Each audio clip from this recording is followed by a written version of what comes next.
রেশমা জলদি কর, তোর হইলো? আইতাছি আপা। খোদার প্রত্যেকটা দিন তুই দেরি করস।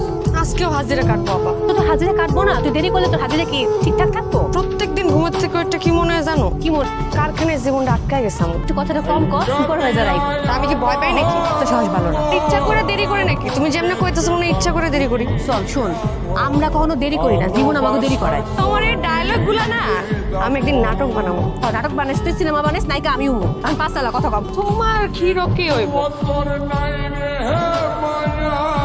আসল হিরো জীবনে দাঁড়ায় আছে। যাও মেয়ে কি কর? 7:45 বাজে, 8টার মধ্যে হাজিরা খাতার নাম না উঠলে খবর আছে। রতন খারাপ আমি জ্ঞান খারাইছি জানো না, জ্ঞান বেলা নদীর ওই পার থেকে গিয়ে তোমার লেগে নিয়ে আসছি। অনেক ধন্যবাদ। ফুল আমার অনেক প্রিয়, কিন্তু এই গামের গন্ধে তেলের গন্ধে ফুলের গন্ধ আর পাওয়া যাইব না, সব তিতা হয়ে যাইব। এটা করছেন না হয় সেজন্যই তো ছেলে কাম করতে করতে তখন তুমি ক্লান্ত হয়ে যাবা।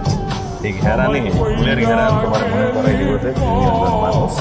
তোমার একটা একটা সত্যি কথা কই, ফুল আমার প্রিয়, কিন্তু তুমি যদি আমার তার পাশে থাকো তাহলে আমার আর কিছু লাগে না।